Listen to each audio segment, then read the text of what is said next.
caveat, but it's actually Martin Spy question mark Willis.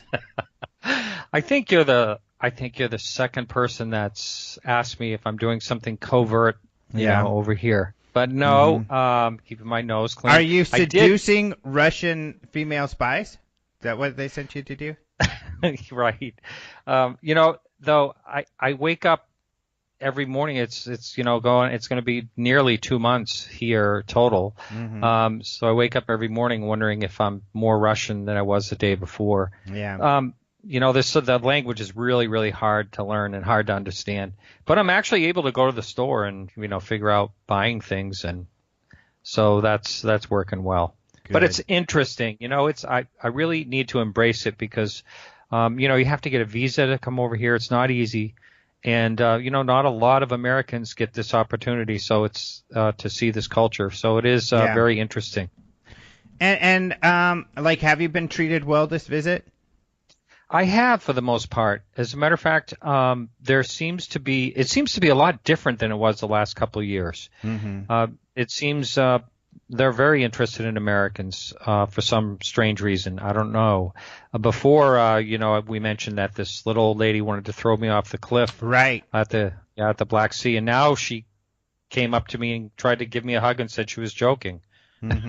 That's good. Yeah, so we worked it out. That's good.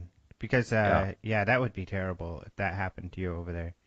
I want to be if someone's going to do that, I want to be on my own soil first, So speaking of which, those by seducing and stuff like that, have you seen that story that came out not too long ago about that Anna Chapman, who was a Russian spy, this beautiful Russian spy who was sent here to, seduce people, and she got sent away, and now she's like a TV star in Russia or something. But I vaguely know something about this. Very vague. It's sounding familiar. Is this something new?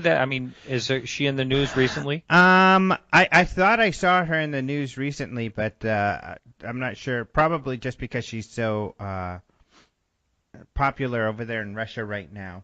But and I think she still has been talking about American politics and stuff. But a very interesting story, Anna Chapman. People can look people up. But I'm assuming and I'm hoping that, and we're going to have to take your word for it. But have you been coerced or taken by their government, and has your brain been manipulated in any way? No, actually. Anna and I have been pen pals for 3 years, and no. Yeah, her apartment's pretty small, so yeah. Wow, this is incriminating stuff. Breaking news. It'll be on CNN about Martin Willis, UFO podcaster, has relations with Russian spy, known Russian spy. It all had to do with her UFO cover-up. I'm involved. Oh, my gosh. This is getting more and more fascinating by the moment.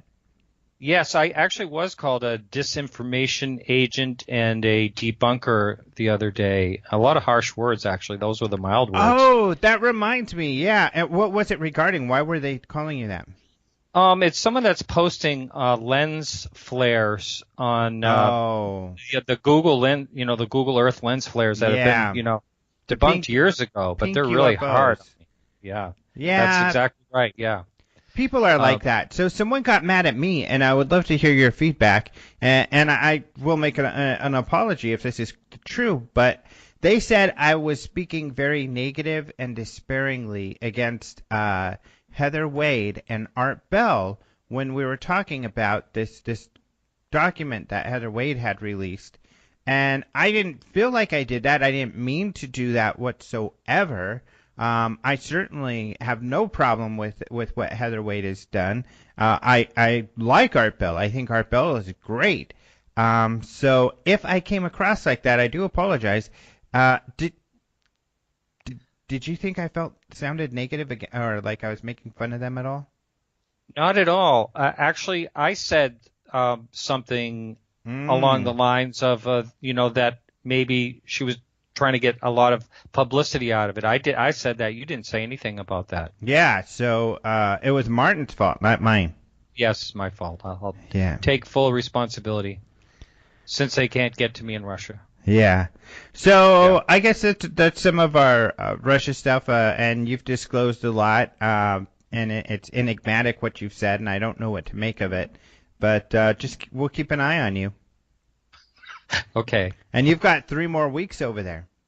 That's right. Coming back at the end of the month. Mm-hmm. That's a long time. Well, cool. It is. So it has been a couple weeks now that I think about it, hasn't it, since I've done a show, since I was in Roswell last week. And although there were a lot of people that I could have interviewed and I did talk to a bit, we were all so busy. We were really busy, so it was too difficult to do that.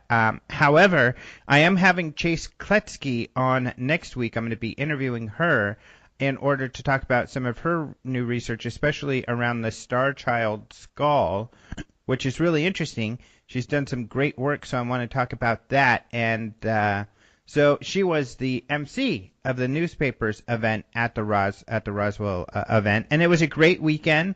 I got to go down to the museum and visit with people. If you are on my Facebook, then you probably saw some of my adventures. I posted some videos and pictures and stuff. I also tweeted them.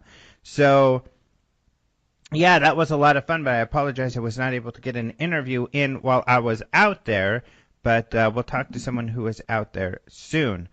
However, my current interview, my guest for today is Charles Lamoureux. Have you had him on before? No.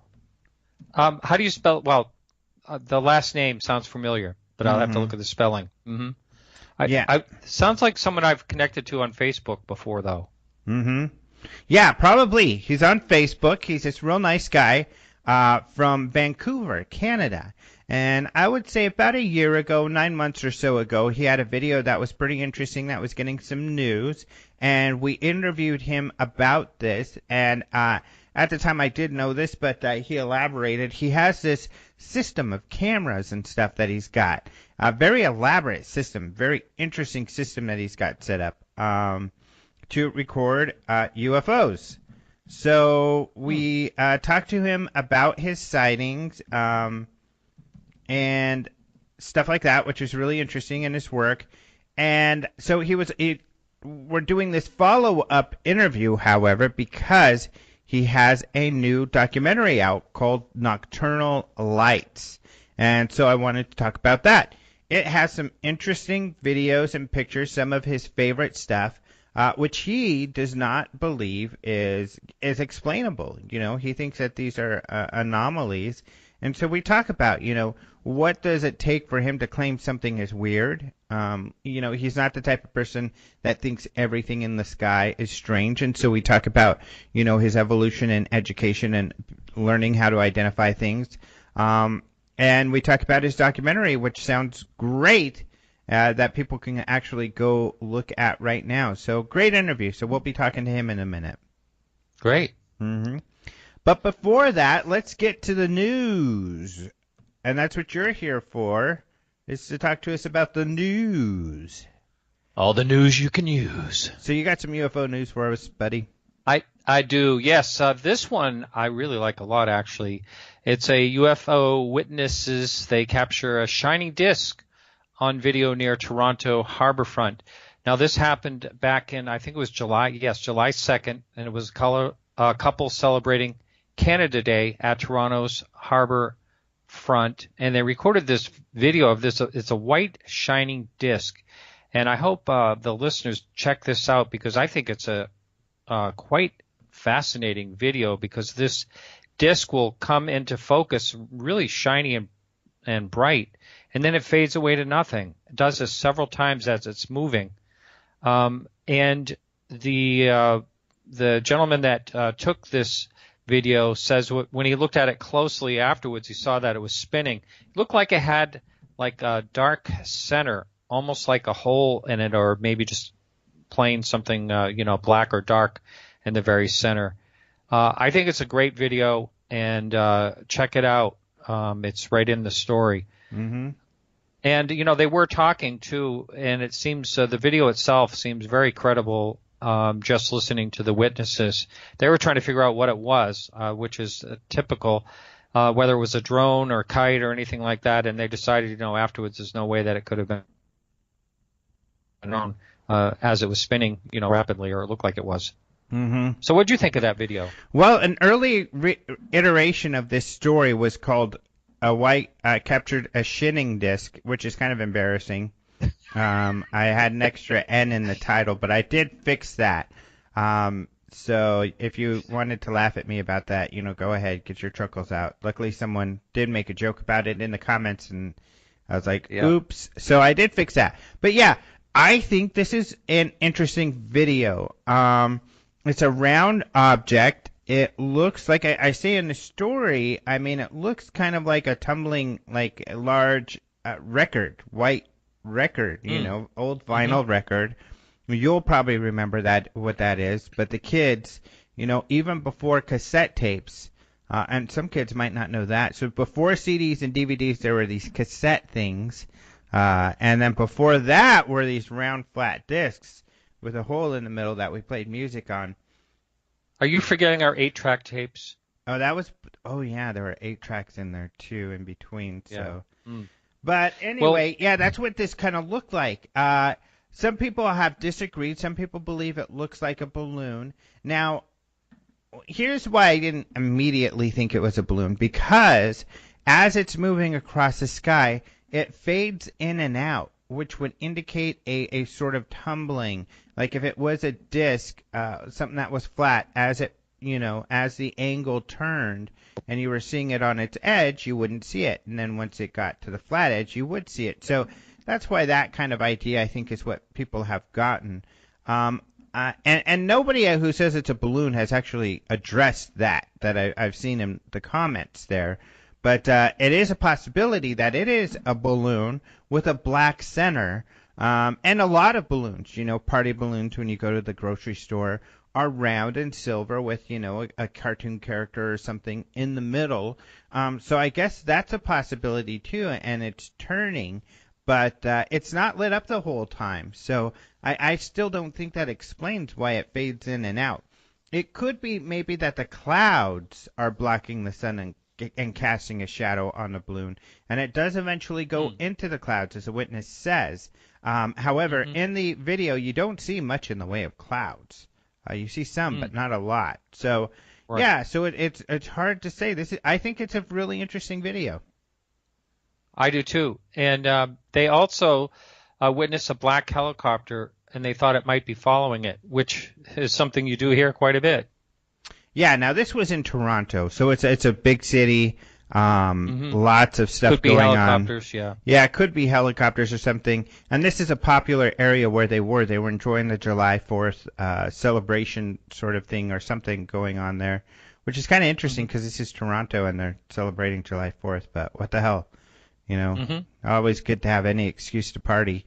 Oh, no, they were celebrating Canada Day. Canada Day, July 2nd. July 2nd, yeah. I'm embarrassed. Yeah, wow. So Canada Day, But it looks like such a beautiful area too. Boy, it makes me want to visit Toronto. Oh, it's a beautiful city. Mm-hmm. It looks absolutely gorgeous there on the river. So yeah, that is an interesting video. I'm glad you found it interesting as well. Mm-hmm. Otherwise, in the news, there's lots of news, of course, about Roswell. Other interesting stories, and I don't know if you saw any of these, but this one was kind of interesting. Neil deGrasse Tyson said he might have seen a UFO in Plano, but it turned out to be a Polytechnic show. But kind of interesting he's talking about UFOs. Usually he's not speaking too positively about the phenomena. That's for sure. Which frustrates a lot of people. But I thought that was pretty interesting. Otherwise, a little more news coming out about the UFO files from the UK. Unfortunately, we have not. 15 new files came out. We've been waiting for these for years, and they're finally 15 of the 18 are finally out. But strangely enough, they didn't do like with the others and put them online. You have to be near London in a town called Q, where they have them stored. And so now people have gone out there and looked at them. So there's a few stories about that. But those are interesting, and I'll be writing about that more soon once we get more information, and hopefully somebody posts a link to the files, even though technically they're not supposed to. It's not like here where all the government files are public domain. They have copyright there, so they're not supposed to do that. But hopefully they do that, so we can write a story more about what's going on. Like Nick Pope says, no smoking gun in these files, but there are some interesting sightings, it looks like. No shinning, smoking gun? No smoking gun. No shinning, yeah. No shinning, smoking gun. Yeah. Oh, well, yeah. Cute, buddy. And then this is kind of interesting, too. Well, two things. First of all, I've been complaining about the UK tabloids for a couple of years now, right? Because, I think so. Yeah, and you have too, so I'm not alone in that. A lot of us have. Because they are taking UFO stories, blowing them out of proportion, and just making them terrible, and misreporting stuff. They don't always do that, though. And the Daily Express is one in particular that Nick Pope talks to a lot. And, of course, there's credibility issues with these tabloids. They have, they're full of bikini girls, and, the headlines are usually some girl's body part accidentally falling out of their clothing or something. That's what these tabloids exist off of, sensationalizing stuff. But recently they have had a couple interesting stories, and I gotta say they're better stories than we've seen in the past when it comes to the UFO topic. So some of these files that we've talked about, they've actually written on. And another interesting story, they've also covered a historian named David Clark, who's a very credible person. He is someone who also looks into the UFO files in the UK. He calls himself more of a folklorist or something like that. He doesn't necessarily take the topic. He takes it serious, and he's very interested in it. He's not going so far as to say there's ET visiting us or something. But, and I know he doesn't have much positives to say about Nick Pope. I kind of feel that it's a competitive sort of thing, though, although Nick doesn't really have problems with Clark. That's kind of a side note, though. But the point being is he here, on? Okay, go ahead. The point being that he has had a couple interesting stories, and one of the interesting stories they had out recently was about Bob Friend, who luckily I got to meet. I've got some photos of him online. You could look up Lee Spiegel's interview with him, and I believe I had one, but I took the photos for the Huffington Post interview there, so you see a lot of my pictures out there. Even I think the Sun used them, which I don't mind as long as they credit me. But he's a really nice guy. He was in charge of Blue Book for a period of time. And in this interview, they asked Bob Friend what he thinks of Roswell, and he said it could have possibly been a nuke that was accidentally dropped in the desert, an unarmed nuke that accidentally dropped in the desert. I guess that's possible. Couple problems with that theory, though, are, one, it happened before in Albuquerque. A nuke, essentially, we nuked Albuquerque. Luckily, it didn't go off. What happened was, they were flying a bomber, and in Roswell, the famous air base, where allegedly they took back the material from the crash, they flew bombers that carried nukes at that place. It was like one of the number one places where they did that. So it was a very important airfield, the Roswell Army Airfield there, which is where you fly into, actually, when you fly out there, even now.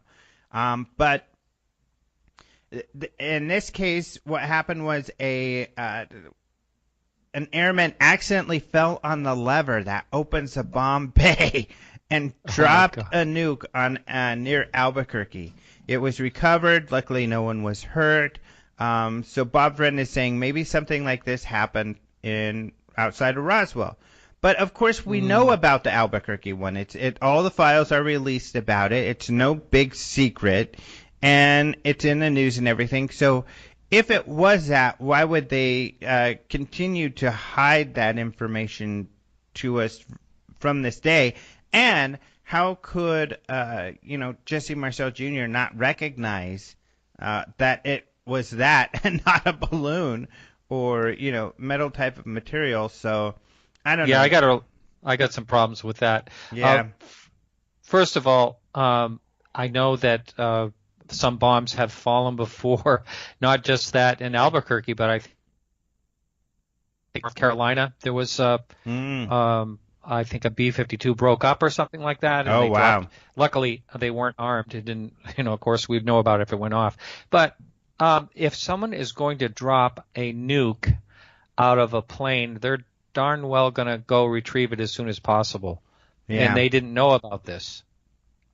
That's So a really good point, too. The rancher had to let them know. It's not something they knew about and they pursued. They didn't know until Mac Brazel told them. Right. That's another really great point. So Bob Friend is very, very old now. And so maybe he was just throwing out an idea. But, yeah, not the best theory, that's for sure, I think. So, but that's another interesting story.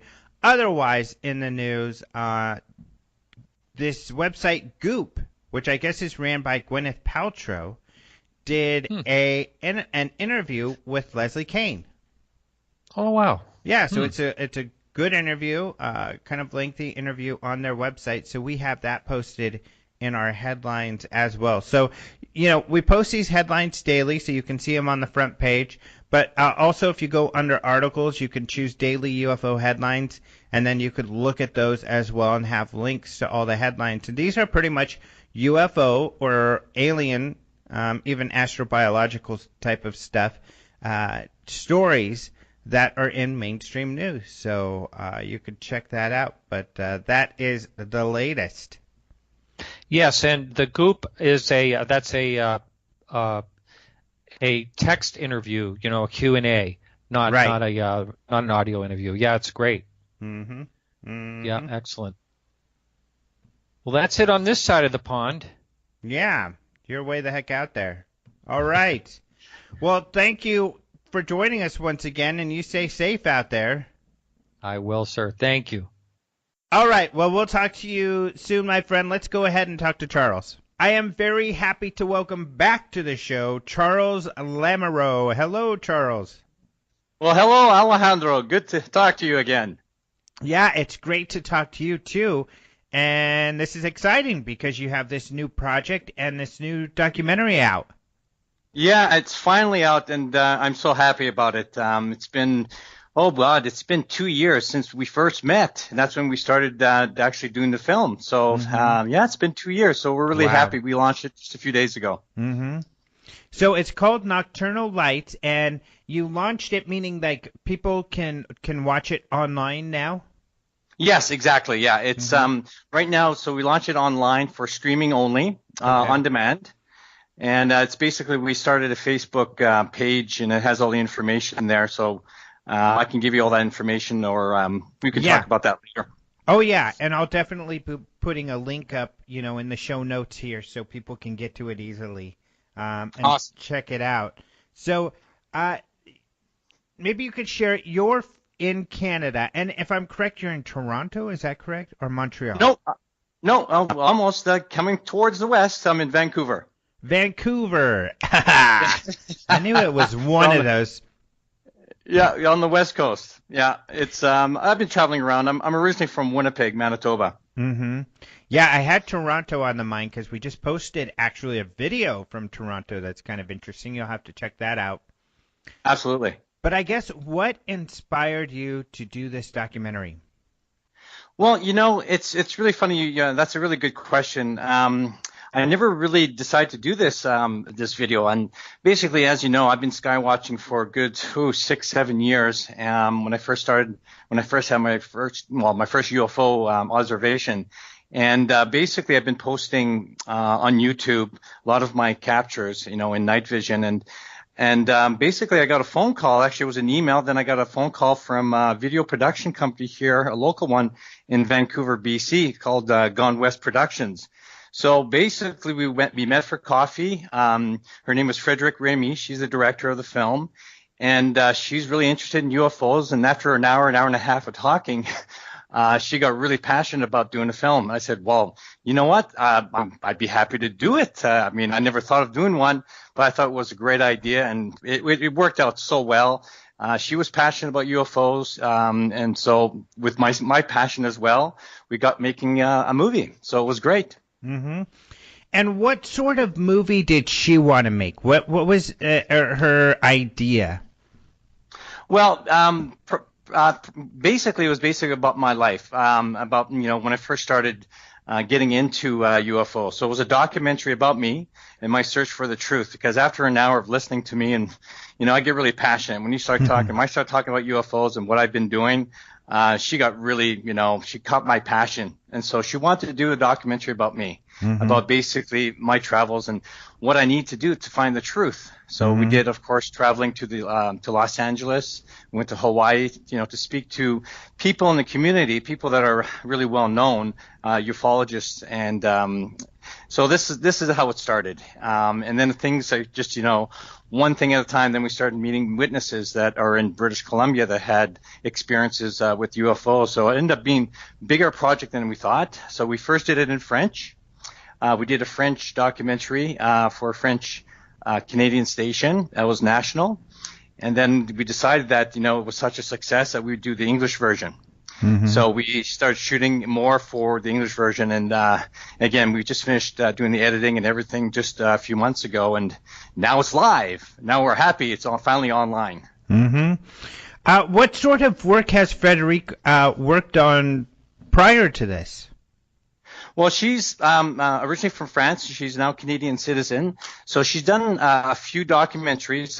Again, I wouldn't be able to, tell you the names of it, but if people just go to her website, Gone West Productions, and you can see some of her work. She's doing some work right now, some really interesting documentaries that she's presently working on. It's all over her website. So if you put a link to her video production company, that's Gone West Productions.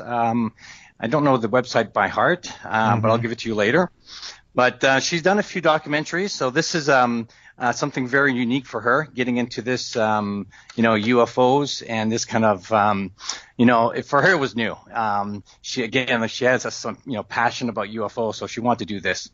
I think both of us together, finding the truth about what's really up in our skies at night, after she saw some of my videos, really, really grabbed her, and she really wanted to, bring this out to the public to see. And I guess that's no, go ahead. I guess that's what I'm getting at, is that she's not a paranormal documentarian. No, not at all. So she works with television and stuff, but she decided to do something on UFOs. Yeah, and that's it. Yeah, she wanted to do it because she was passionate about it. So this is not something that, she does on a regular basis. She's never done anything like this before. She does have a lot of years of experience in editing and doing documentaries, but she thought that this is something that, we both were passionate about to, let the public know, because, it's so much that, you can bring to the public on YouTube, even on Facebook. And, have you seen some of my work? You've seen some of my videos. And I think the best way is to actually put it all into, this is a 45-minute documentary, to kind of give you an example of, some of the people like myself, what we're doing at night, looking for the truth, and actually what we're filming. It's just amazing how many people out there are filming very similar objects. So we've actually put this together in a documentary. And I think, not to give away too much about the documentary, I think people should take the time to watch it, because it's really unique. It's a very unbiased film. And a lot of it you see out right now in the public domain, if you go searching for UFO documentaries, it's really, some of it, is a lot of disinformation. With ours, it's very unbiased. We don't go ahead and say it's the ETs that we're seeing, that we're filming. But again, I'm not going to tell you too much more about the documentary, because, you'll get the whole story. I think you should actually watch it. I don't know, have you actually had a chance to look at it? I have not, but, which is good, because then, I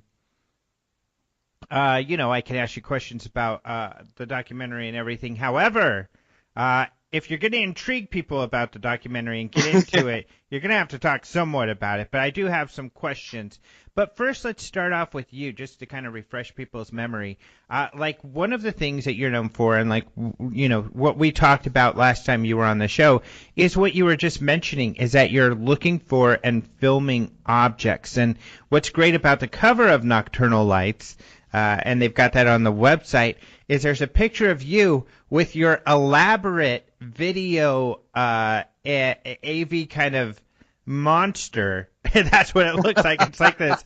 It's almost like a Transformers vehicle or something. It's all of these cables and wires and lenses and this incredible device that you've put together.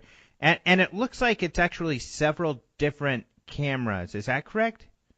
Yes. I call it the SMU, a Skywatcher's Mobile Unit. I coined that a few years ago. I didn't know what else to call it. People were calling it the Transformer, and I think it came from you. I think you coined that. How funny. Yeah, that's what it looks like. It looks like one of those little Transformer characters. So when did you start putting this thing together, and what intrigued you so much to inspire you to put that together? Well, and again, this is basically what the documentary is about, and it takes me from the starting at the beginning of my adventure of this. I call it an adventure because really, about 7 years ago, I'm an astronomy enthusiast, so I bought a big telescope. For years, I've had one, and I'd say about 2011, 2010, I spotted a weird object going across the moon. I had no idea what it was. I had my camera set on it. And I didn't even take a picture, and that's what really blew my mind. I was so stunned. I mean, I know my skies quite well, and I knew this was a UFO. In my mind, I'm a total skeptic, but I knew this was a UFO. So after that experience, I went crazy. I went on the internet. I looked everywhere. I saw some really intriguing videos in night vision of objects in the sky that look similar to mine. So this is what really that got me motivated. That's when I started buying, optical equipment. I bought 2 night vision devices. The first one was a digital night vision, then a homemade do-it-yourself type of night vision device, then a high optical zoom camera, so a regular HD camera. So when I first started, it was just one night vision, and then I started seeing them come around my balcony here downtown Vancouver. It took me a few months, though, but I started seeing bats and moths, thinking that they're UFOs, right? Because this is the first time I'm looking through a night vision device. But it took me just a few months realizing that, okay, these are mundane objects. But after a while, then I started spotting these weird spherical objects, these orbs they call them, or people are calling them. And I'm capturing them on night vision. So being that it's black and white and they're not very clear, and this is what motivated me to buy more, a lot more equipment. So I spent over $10,000 worth of equipment, and I put it on this tripod, and this is what I call the Skywatcher's Mobile Unit. So you got everything in there that you really want, from night vision, your high definition, high optical zoom camera, and thermal. So I reinvested in, actually, that cost me the most. That was quite a few dollars, about $2,000 for thermal. So I got everything. I'm covering pretty well everything in the electromagnetic spectrum. So with that, over a 2 or 3 year period, we had quite a few around Vancouver, believe it or not, around the buildings, a lot of these objects that were not mundane. And I won't go into too much detail because it's in the documentary, and we do kind of like take some of my videos and compare it to some other Skywatchers around the world, which is very unique because that kind of validates that these are not mundane. These are something that we don't have an explanation for. And I don't know if it's ET. I don't know what it is. So this is basically, what I've been doing for the last few years is trying to find the truth about these objects in the sky. And they're not mundane for sure. They're not birds. They're not bats. They're not moths or bugs. They're not Chinese lanterns. I've ruled all those out. And to this day, I still don't know what they are, but I do have some theories. And so, I mean, do you think they are, or at least when it comes to leading theories, I guess I'll back up a bit. One of the great cases out there, and we had, one of the scientists, the main leading scientist working on it, is the Hesdalen lights in Norway. Absolutely. Yeah. So, and those are these anomalous lights that they're seeing, mostly balls of lights that are very strange and they can't explain. Is that one of the phenomena phenomenons. Is that how you say it? Yeah, I'm not sure. Anomalies that you matched yours up against. Actually, some of the phenomena anomalies I've seen in the sky are very similar to the Hess Allen project that they've seen and they've filmed. But unfortunately, the more spectacular ones that I've seen with the naked eye, I didn't get it on film. I mean, but they're identical. They're very, very similar. Most of the objects that I filmed are basically, you can't see them with the naked eye. They're totally invisible. Again, I'm not sure if it's one reason, if it's because it's so dim.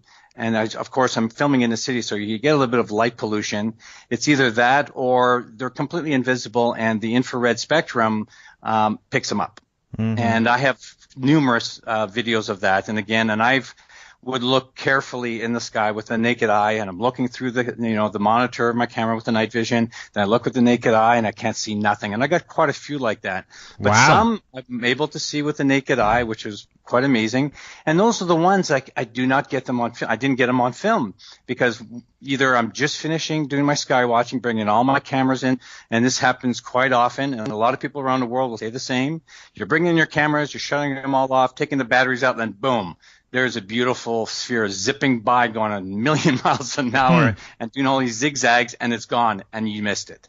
Wow. And that's happened to me quite a few times. And those are the ones that I've seen that are so identical to what Hess Allen has captured. And the benefit to them, and I really, they're one of my motivators to do what I've done. That's why I put the SMU together, because they are one of the only ones in the world that have a 24/7 camera system, multiple camera systems in an area, what we call a flap area of UFOs. So instead of having mine permanent, I have it in a mobile system so I can go to different locations. But majority of my captures are right here in the downtown core of Vancouver, which is quite unique because you think a lot of times people are filming them in the bush, out in the middle of nowhere, but I'm capturing right in the heart of the city. So it's very interesting. And again, when you watch the documentary, we go through that. It's like there's some intelligence to these orbs. They seem to be interested. They come on top of the buildings. They come from the ocean, very high up, and they come down pretty fast, and they start doing some zigzagging movements, and then they kind of look around the windows of the condos, believe it or not. And that's how I first started capturing them. When I had my first night vision device, it came very close to my balcony, about 50 feet away. And it kind of like slowed down when it came right. Did like a flyby, but slowed down when it came by me. And again, that's in the video. It's in the documentary. And then it takes off. It goes around the building and disappears. So I get really excited and passionate. You can hear it in my voice when I talk about this because I know these are not supposed to be in the skies, and I do not know what they are. Yeah, I have a video. I don't know if you've seen it from Las Vegas. That's kind of it's some weird orb thing. It was given to me when I was a field investigator with Colorado MUFON many years ago, at least 10 years ago. And I posted that on YouTube, and it's a weird one where there's an orb, kind of like you're talking about, flying around the roller coaster at New York, New York. Oh. Yeah, so it was taken by someone in Vegas, and it's similar to what you're describing. Well, today, there's a lot of people now with drones, right? You have tons of drones out in the skies, and you can get fooled by those a lot. I'm not saying that that's what it is. I'd have to see it for sure. But I did that as well as I did a couple of films of these drones in the night sky and compare it to some of the orbs. And you can tell that there is a difference, but if you're new at this, it's hard to tell the difference. But they're very distinct. Once you see one, you know for sure it's an orb, it's a sphere, it's something that shouldn't be in the skies. And I know there's a lot of people that are, listening to this right now that are going, yeah, they know for sure that they saw a UFO and it wasn't a drone. And we see that a lot. A lot of people that talk to me, either on Facebook or on YouTube, that they have these experiences that they can definitely rule out drones. But it's something, like Chinese lanterns. It's something, a lot of people still, if you've never seen one before and you see it for the first time, you'll think right away it's got to be a UFO because it's orange, it moves in a strange way, it kind of blinks and flashes away. But some that are really distinct orbs, like I see that I film, and the ones that I see with the naked eye, if you've never seen one before and you see that for the first time, you'll know right away. That's not a drone. That's not a Chinese lantern. Oh, my God, what was that? So it really does that to a person. It did that to me, no doubt about it. And I've been doing this now, a good 7 years of filming and skywatching almost every night when there's a clear night. I don't know how many hours I've put in, but quite a bit. I've actually burned out 2 night vision devices, so that kind of gives you an idea how often I've been doing this. Wow, yeah. Yeah. So, drones, have they really screwed us in the UFO field? I mean, I think so. Yeah, and maybe describe what you mean by that. Well, the only reason why is that I think today now, especially in the last 7 years since I started, I've been on YouTube, Facebook. I've seen a huge interest now in UFOs, more so than in that whole 7-year period. A lot more people looking up in the skies, and at the same time, in the last 2 or 3 years, another phenomenon has come about is, drones. And there are thousands of people that have drones, especially in North America. There are a lot in the skies, and they do look, when they're flying high up, they do go fast. Some do go really fast, and they stop. They'll have multicolored LED lights on it, or just one color. It could be blue, it could be orange, it could be green. And so, especially when they're at a distance and you're viewing it from your backyard, let's say, and they're maybe a half a mile away, it can look like a UFO very easily. Because again, if you've never seen a drone flying at night, even for myself, it might take me a minute or two to actually grasp and go, okay, could that be a UFO? And then you'll see, because I fly drones as well. I've built a few. So I know how they move in the sky and, just thinking about the pilot, how they're flying it. So I have an advantage, right? Because I have that background. But if you don't have that, you've never seen one before, you don't have a drone, you're not a pilot, it's hard to tell the difference, especially if it's far away and you're viewing it from your backyard, for example. So I think now, and that's why it's so important with night vision and high optical zoom cameras, if you're really serious about that, to get those devices. And you can rule that out pretty quickly once you get you get your cameras on there and follow it for a few seconds and film it. You can kind of rule that out. And I try to do as much as I can for the community. People send me videos, and I give them my commentary that I think it might be a drone, and chances are they probably are. But there's a lot still out there that are still unexplained. But even though in the last 2 or 3 years there has been a considerable drop in UFO sightings in terms of the real credible ones, even for myself, I've only seen one in the last year, and I don't have that on the documentary. It's on my YouTube channel because I filmed that after we filmed the documentary, unfortunately. But it's a really good capture. There was 2 orange orbs coming around my building again. But again, we can point people to that my YouTube channel so they can have a look at it. It's very, very unique, and I think you've seen it. I think you've actually did something on Open Minds on my capture. It was one orange orb that kind of circled up in the sky and then came around a crane and disappeared. Yeah, I think so. Last year, yeah.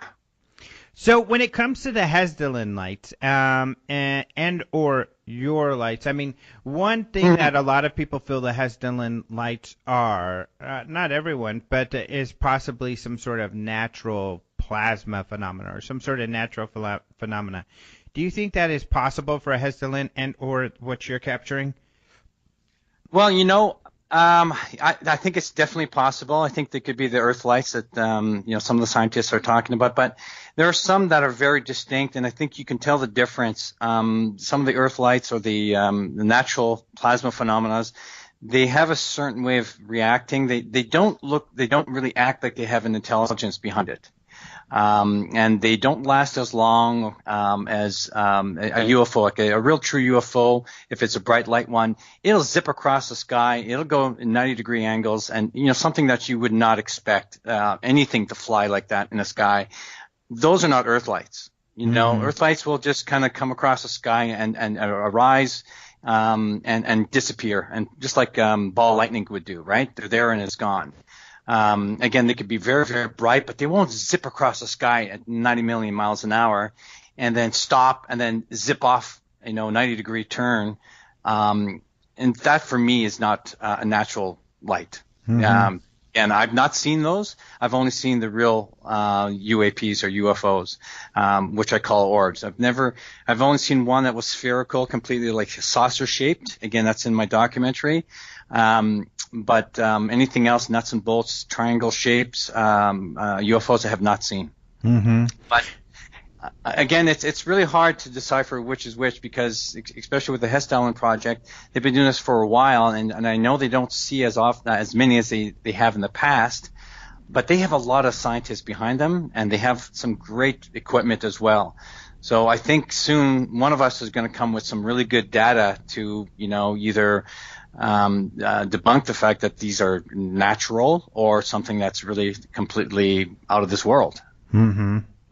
Now, when it comes to Hessdalen, again, Dr. Erling Strand, the professor who came and spoke about this and who's in charge of that project, he agrees. He says that, they do seem to show some sort of intelligence, like you had mentioned. And so he actually goes so far as to say he doesn't believe it is a natural phenomena like some people feel. So I guess, in what ways do you feel you've witnessed intelligence behind some of this phenomena? Well, they come to, it's like they travel with intent. And I'll give you an example. On the first one, I spotted this one object orb that hung around my balcony for 2 to 3 weeks. I'd see it every 2 or 3 nights. And it was a very distinct one. It was kind of fuzzy around it. It kind of like it had an aura around it. But it would zip so fast, it would be very difficult to film it most of the time. And then I spotted it was going really fast, and then it stopped. It stopped, slowed down, and it came towards my balcony. And I started filming as it came towards my balcony, and it was right 50 feet, if not less than that, in front of me. And it kind of like said hello. I kind of felt like a presence. Okay, like I felt like that intelligence. That's what I felt. And then it kind of went towards the building that's about 100 meters from me. And instead of going like if it was a mundane object, if it was whatever, garbage or something, it would have hit that building. But it purposely went up and went above the building, and then as soon as it passed the building, it went down and it went around the building, and I lost it. So for me, that's intelligence. Mm-hmm. It purposely, if it was an animal, like a bird, it's not going to crash into the building. That's intelligence. Again, what kind of intelligence, I don't know. I've had numerous other occasions where they would come close to my building, and I would say something like, it would be just kind of like bouncing up and down in front of me, again, about maybe 100 feet away. And I'd say, well, why don't you just, stop moving around and come towards me? And I got a video of that. And within a split second, I lose it. It zips around to the left, and it comes right in front of my camera. You see this white blob that comes right across my night vision device. And that was really close. And I go, whoa. I moved back, and I got that on video, and my voice going, whoa, that was a little bit too close. So it came right next to my camera because it was blurry. So it must have been within feet, probably 5 or 6 feet away from me. And again, I never saw anything with the naked eye. So again, that for me is intelligence, because I asked, why don't you come a little bit closer? And it did, on demand. Mm-hmm. So that only happened once. And this is another one, and this was my most incredible experience. And this happened 2015. Actually, it was in December. Yeah, it was December 2015. I was watching TV. Again, it's wintertime here in the Pacific Northwest, so it rains a lot. And on the side of my eye, because I have these big, big windows overlooking the ocean and downtown, and on the side of my eye, I see this blue light bouncing up and down from my balcony window, up and down for a good minute. And I thought it was some kid with a drone outside playing with it. Even though if it drizzles a bit, people still bring out their drones. So I'm getting a little mad. I'm going, this guy's got a drone. He's peeking through my building. And I don't do that. I go out in the park and I fly my drone. So I get on my balcony and I open up the window. I get on my balcony, and all of a sudden there's that blue light, and it's 10 feet away from me. It was the size of a golf ball. It was a bright navy blue, super, super bright orb, a sphere, and the size of a golf ball, tiny. Wow. And I had like 10 feet from me, I had eye level. It was right at eye level, and then it took off, like it zipped across the street, like I'm on the 21st floor, so I'm high up. So it took off across the bridge, next to a bridge, zigzagging like a bug or a bird, whatever you want to call it, zigzagging back and forth, going really fast. And I have another building about 300 meters away across the bridge from me, and it's taller than my building. And it was resting on top, just hovering. And now it was about the size of a beach ball, because I measured it later. For that blue light that I saw that was the size of a golf ball that was 10 feet from me, for the size and the brightness that I saw when it was across the street at 300 meters away, actually it was higher because on top of the building, it must have been the size of a beach ball, if not larger. So I run inside, grab my camera, and as soon as I get on my balcony and I got it all lined up, when I hit the record button, the blue light blinks out at the exact same time, just like a light switch. So I don't know. I mean, I was counting because I've been doing this for a while now, so I try to get as much data as I can. So this lasted about 20 seconds in all. No, sorry, not 20. That was the other one. This one was about 7 seconds in all. Right, from seeing it from eye level, zipping across the street, running inside, grabbing my camera, and focusing. I'm pretty good at that now because I have all my cameras right next to my balcony in case for something like this. And I hit record, and it blinks out. So was it a coincidence? It would blink out anyways when I hit record, or did it know that I was about to record it and it blinked out? I don't know. I don't have an answer to that, but that was definitely intelligent. So when it comes to your research, one of the things, I've known you for and that we've talked about is this, your your little Transformer UFO camera character, but and the videos that you take, which are great. However, one of the things you mentioned earlier is other things that you've participated in your search for the truth. And what other things? What does that entail? What other things have you done to try to, figure all this out? Well, there's quite a few things I do. I mean, not only filming, but you got to do research, right? You have to talk to the people that have been doing this a lot longer than I have. You got to talk to witnesses. You got to talk to other people with their experiences, and that's really important. I've joined social media. That's the best way of communicating with people around the world, and going out there and talking to people. And again, this is why what we did with the documentary is we followed what I would normally do to try to find the truth. So those are really important, and they all come together. I mean, you have to know a little bit about astronomy, just the basics really, and you got to know.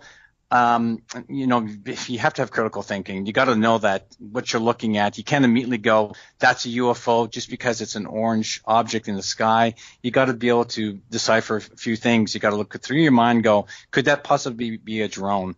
So, do some little bit of research. So I think that's important. I mean, a lot of people, when they see something for the first time, they're not sure what it is. They immediately go, it's a UFO. And that's not, most of the time, that's not the truth, right? It's usually something mundane. And I think you see that a lot on MUFON, and you see that on Open Minds. Most of the time it is a mundane object, but at some times they're not. And this is why it's important to do a lot of research and get educated on a few things.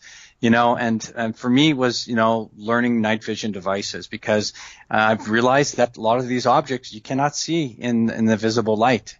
So educating yourself, I think, is probably the real important thing, and meeting other people. I'm sure there's a lot of other things I'm just not thinking right now. Yeah, no problem.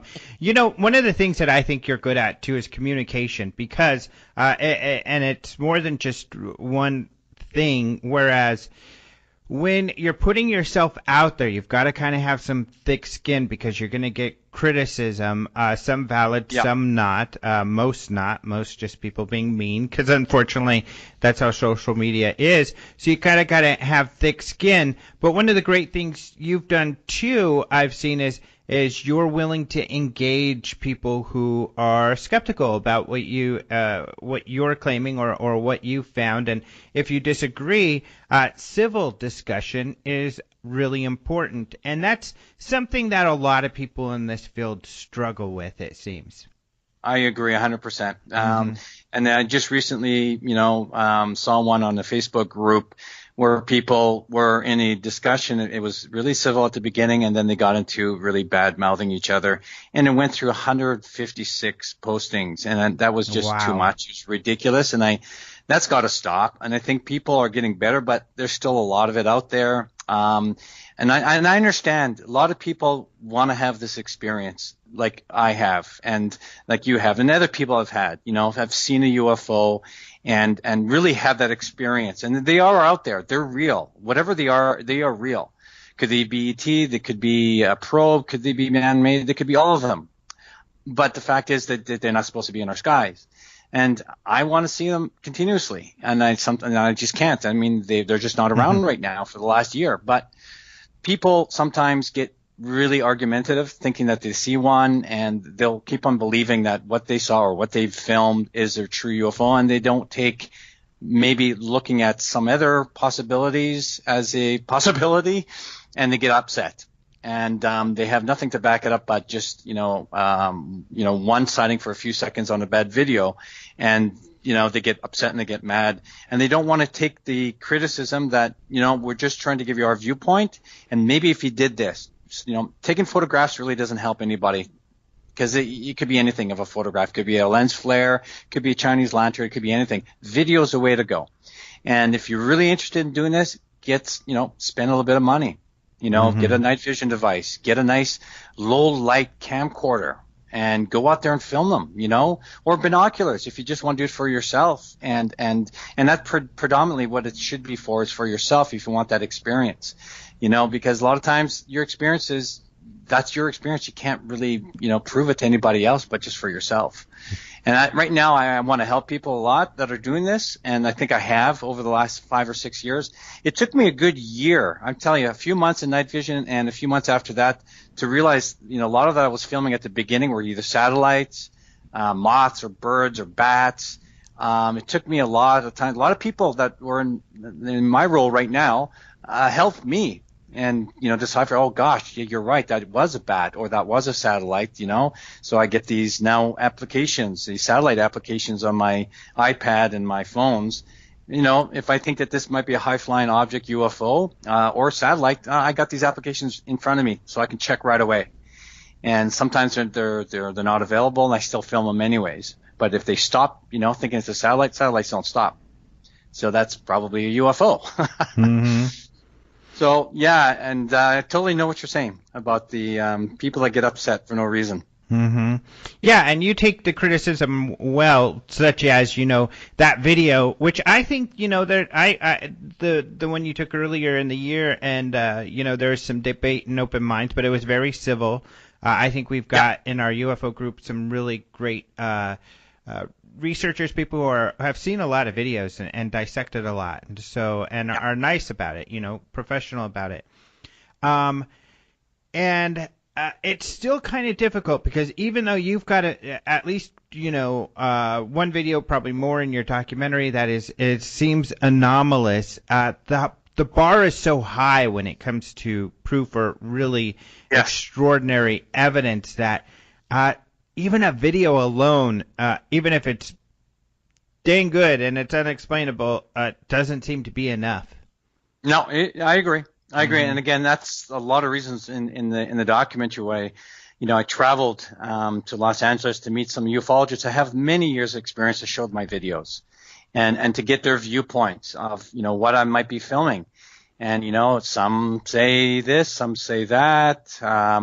And so again, just the video itself is not enough. And why I want to upgrade my SMU, my big transformer, and add more, tools to it. I mean, there's a lot more data that I can get from these videos now that can rule out more of mundane objects or objects that might be from the U.S. Air Force or the Canadian Air Force or whatever.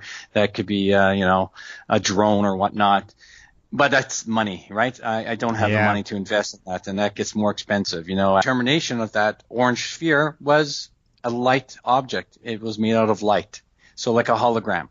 So for me, that orange orb, almost 100%, it was a UAP or UFO. Because I can't rule out.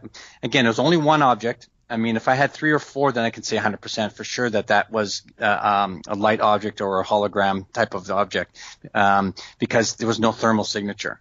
It may have been too small. That could have been a possibility. But I saw a bird just fly by above it, and my birds or bats that are around my neighborhood here are only about 3 or 4 inches long. So unless this object that I filmed was a lot smaller than that and my thermal camera didn't pick it up, and I highly doubt that because it was definitely a lot larger than that, what I filmed. So stuff like that, I need more diagnostic tools, more instruments, and I think Hess Dallin is doing that. And I think there's a few other people that are doing this, Skywatchers like myself, that are adding more equipment to their night vision devices, because that's the kind of data that we need. Mm-hmm. So you talked about how you've worked with other researchers, and there are other researchers in the documentary, and you've got them listed on the cover, and there's quite a few great researchers. Maybe you can name some of them that were part of the film and why it was important to have them contribute. Well, we got Richard Dolan. I think everybody knows Richard Dolan. He was very important to be part of the film, and because of his background, he's done tons of research. I find him very, very unbiased. I mean, he doesn't necessarily go right away like myself that what you're filming is an ET or extraterrestrial probe or anything. He takes the information and what you have and he looks at it. And he's got lots of experience. He's got a lot of other people. He's seen a lot of videos as well. Same as Chris Rotowski. He's in the same boat. He's very much more of a skeptic, so it was really important to have him on board. And again, he's Canadian. It's a Canadian film, so I've got to have some Canadians in there, of course. Yeah, and he's very humorous. Yeah, he is. He's a good guy. He's a really nice guy, and so it was really important to have him on our film with his background. So have Richard Dolan and Chris Rotowski. They might be a little different in their backgrounds in terms of their belief of what's in the skies and what or not in the skies, and he's got Chris Rotowski's done lots of research himself. So again, that was important. Then of course Jan Harzan, the big cheese of MUFON, for all the reasons as you would know, to have him on board. He's definitely optimistic about that. We're going to find that there is some extraterrestrial life out there. So it was good to have him on board. We have who else do I have on board? A few other people. I got of course Stanton Friedman. Mm-hmm. Got a couple minutes with him in there, of course, for all the reasons, as you know, he's got the most experience of everybody. So I'd like to have his viewpoint. And of course, he's done so much work with Roswell and everything. So these are my choices that I really want to meet and to have on the film because of all their different backgrounds and experiences. Mm-hmm. Again, there's a few more out there. I guess again, a lot of witnesses locally. And then, of course, we got Ted Rowe working for NARCAP. He was doing a lot of research with what's the NASA fellow there? Oh gosh, Dick Haynes. Kill me. Yeah, there. Thank you. Working with him, and they've done a lot of papers, white papers, on very, very similar objects that I have filmed and I have seen. So it was really important to have Ted on board as well. And so we did interview. We went to Hawaii for that. So it was really good. I did a little bit of vacation at the same time nice. Interviewing Ted. Yeah, so it was killed two birds with one stone. Why not? Exactly. So it's. Mm-hmm. No, go ahead. I was just going to say then, in the making of the documentary, maybe something that isn't in it. What was your takeaway? I mean, what was something that really added to your understanding, or maybe something maybe even profound that you learned in the making of this? Well, I'm definitely meeting all those experienced people I just mentioned. They helped me. Hey, you know what? That was the first time I met you. And I came to Irvine. So meeting you was really great, and I got to meet you, and then we're talking now on the phone, and meeting you in person was great. So that was one benefit. Yeah. And your expertise as well, right? But learning from these people with the years of experience that they have, and knowing that I'm not crazy, that I'm filming something that's real, that was number one for sure. And everybody's on the same boat. They all want to look for the truth and what the truth is. I did learn as well that making of the film and doing a lot more research, that there's a lot of crap, excuse my language, out there. Yeah. There's way too much disinformation, misinformation, whatever you want to call it, too many bad videos, too much money people are making on fake baloney. People need to get educated and stop watching these films unless they just want it for entertainment. It's entertaining, sure. But they're making a heck of a lot of money doing this. It'd be nice to have that money go into research. So that's something that I've learned as well, that, there should be some more funding for people like Hesdown, people like myself, people that are really serious, that have the technology, that have the backing of years of experience and seeing the objects itself, is getting some funding towards that. Just like MUFON, it's nice to get money towards that. I mean, it's great to have conferences. I have to come to yours. That's for sure. That's going to be my priority coming up very soon. Good. Yeah, because there's a lot more I want to do. There's a lot more things that I've seen lately. There's a lot more interesting things I want to do. I'd like to do another film.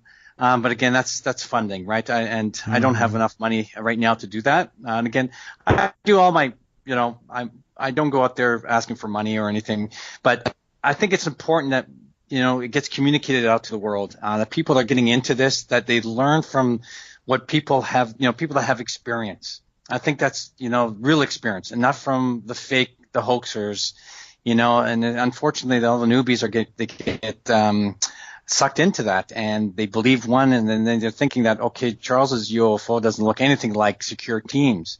Well, because theirs is fake and mine's real. So then they don't really come to my videos anymore because they think mine is not real. So it's unfortunate. Mm-hmm. So I think that's what's important. I think you would agree with me. I think there should be more funding out there for the people that are filming the real thing, and for other companies that have great crew together. And UFO Data, I was looking at their group. I mean, I think that's awesome. Mm-hmm. They want to do exactly what I want to do. They're just like Hestel, and get some 24/7 cameras up there with some, great equipment, some diagnostic tools there, because, we were going to get these answers. If the money was there, we would get some answers. I know that for a fact. Yeah, I agree with you. And I think a lot of my readers are going to be agreeing with you. Some of them might be even yelling at the radio and going, I think that there's a lot of people that feel the same out there.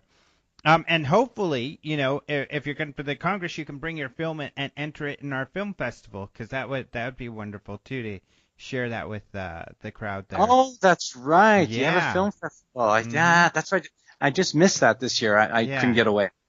Yep. But next year. I'll do next year. Excellent. That'll be great. It'll be great to have this part of it.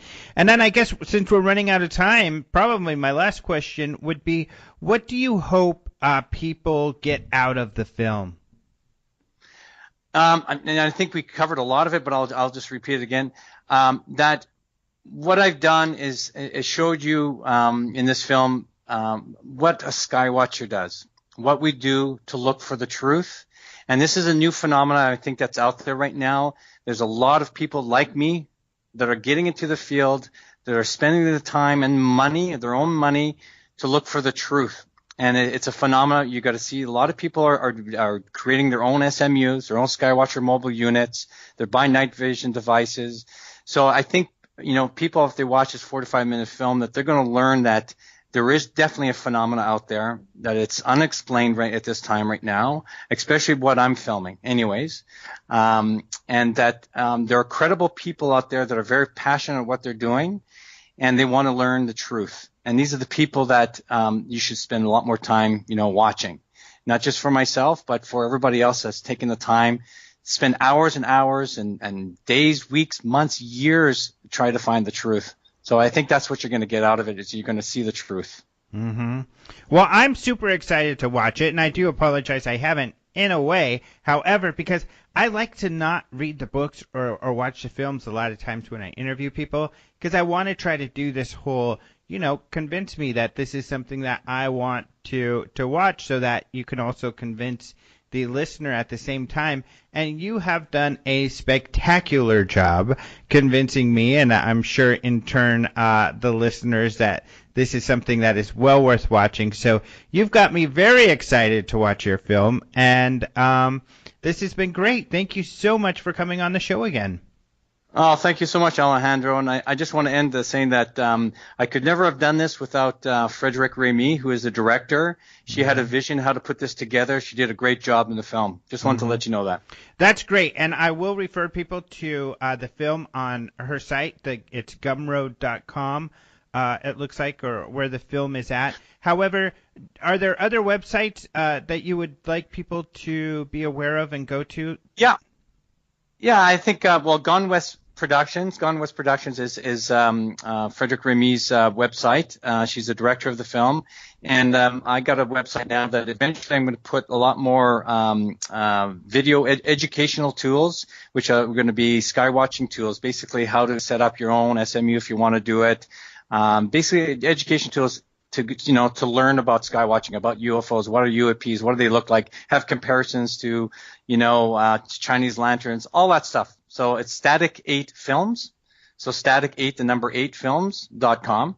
Okay. And also, yeah, and you can get all the links from there. We both have it on Gone West Productions and on my website. It's just basically my Static 8 Films website is just just to reach me. It's an area where to reach me, and eventually there's going to be educational tools for everybody getting into UFO skywatching. Perfect. All right, great. Well, thank you so much for being on the show again, and hopefully it won't be too long till I see you again. Oh, and Alejandro, I have one other thing I want to add. I'm also working with the Simon Fraser University doing a 4-year paranormal study. I am their UFO guy. And wow. Basically, yeah, it's awesome. So I've gone skywatching now 2 or 3 times. I think, we're going to be going on the 3rd time with the university. So this is a professor of geography. It's a study that he's doing, and he was the first in Canada to get federal funding to do this paranormal study. Wow. And it's 4 years. So he's doing ghosts, he's doing Bigfoot, and he's doing UFOs. And it's a serious research that he's doing. He's getting the people, the best of the best, from all over Canada and some parts of the USA. But for the UFO piece, I'm his consultant. So I'm really excited about that. We're doing a lot of great things. We're doing some presentations. I'll be presenting to the university, and these are PhD students that I'm presenting to. So wow. And a lot of skeptics. So it's going to be very interesting. So I'm really, really hyped about this. That is great because there aren't a lot of university projects. It seems like there's a couple popping up here and there, but I think that is so important. Just like we talked about with Hestel, and you've talked about with, getting money to the places it needs to go where there can be some real research. That's what we need to do, is tap into these universities. That is great. Congratulations. Yeah, thank you. I think it's going great right now, and there's a lot of students that are getting interested in this field, and these are PhD students, and the university dean is hyped about it as well. So I don't think this will be the last one either. Awesome. Great. Well, thanks so much for being on the show again. Thanks again, Alejandro. Yep. Talk to you later. All right. Thank you so much to Charles for being on the show. Really interesting stuff. You can check out his film on the link that I'm providing in the show information. You heard me mention something about Gumroad, and he's like, no, it's Gone West. Well, Gone West is the website of the video production company who's put together the film. So Frederique, who he was talking about earlier, that's her site where you could see all of her other films. And yeah, Nocturnal Lights is her only UFO film. She does other films about people and other cool documentaries, it looks like. So you can see her work there. But the reason I think that's interesting, of course, is because there are some people who, specialize in UFO documentaries. That's mostly what they focus on.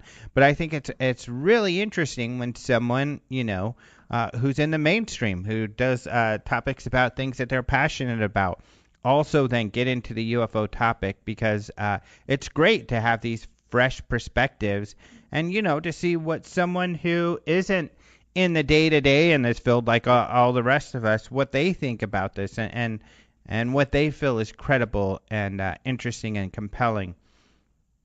So that's really cool. Thanks to Gone West Production for doing this documentary, and GoneWestProd.com is where you can find them. GoneWestProd.com. We'll have that link in the show notes also. And like Charles said, he has a website as well, static8films.com. So static8films.com, we'll have that link in there. And then we will have that Gumroad link where you can actually go see the documentary. And what's really cool about this, I've talked to Charles about this project, is he's just hoping that he'll break even. He's crossing his fingers. That's all he can hope for. If he breaks even, it's a success. Even just getting it done in the first place, it's a success for him. So it's really cool that it's a altruistic sort of thing. The goal here was not to make a bunch of money, but just to get information out. And I would love to hear some feedback. So if you guys do watch that film, feel free to go into our Facebook or into the comments on the radio show page at openminds.tv and let us know what you think. So all the links that Martin and I talked about at the beginning of the show, you can find at openminds.tv. So all of those news stories we talked about, get all the info at openminds.tv. Also, you will find information on how to sign up for our newsletter. That's important, people. So you can keep up to date on everything that we're doing. We've always got new stories and videos and cool stuff out. So you can find that out just by signing up on the newsletter, which you'll find the sign up in the upper right-hand corner at openminds.tv. You'll see the daily UFO headlines there. And if you click on any of the UFO Congress links, you'll see some updates there. Although being on our email list is the best way to get UFO Congress updates as well. We will have information about the Congress in the next few weeks. So within 2 or 3 weeks, we'll start to announce some of the speakers, and registration will be open, and we'll begin rolling hardcore on that. So, of course, we're super excited about this year. Got some more special things going on. And as you heard, we've got this film. We interviewed another filmmaker a few weeks ago, and her film is also going to be in there. And these, at the very least, the production value is really, really high. And what's great is there's a variety. Charles is more nuts and bolts. He's about, what kind of gear you need to videotape this stuff and actually getting videos of these objects, whereas the other one was more about the science around the potential of ESP and all of these other things. So really, what's great about both of these is that they are mainstream appealing in that they're digestible, serious, credible looks at this field from people who normally aren't involved with this field, but they're also taking, totally different perspectives. So remember, the films are something that we play throughout the conference, and we show them all the Tuesday before the conference. So if you want to have a day where you watch all the films, come a day early and watch the films. You can also participate in judging. Otherwise, you'll be able to watch them on Wednesday and Thursday, or Thursday and Friday nights at the conference. So that's that. So thank you to Martin Willis of Podcast UFO for joining us. Let's see, we do have some changes and some interesting stuff in store coming up here soon, so you'll want to hear about that. But I can't give you any hints yet, because we got to figure it all out first. But that'll be some fun, exciting stuff. There's going to be so much fun, exciting stuff coming up, people. So hang in there with us. I hope you have a good time. We hear so much from people who do, and that's wonderful. So thank you all so much. Otherwise, thank you also to the Caleb Hanks, who does the opening and close music. And I guess that's all I have to update you, so we could just wrap this baby up. And finally, my number one thank you goes to you, the listener. Thank you for being here once again, and we will talk to you next week. Until then, adios, muchachos.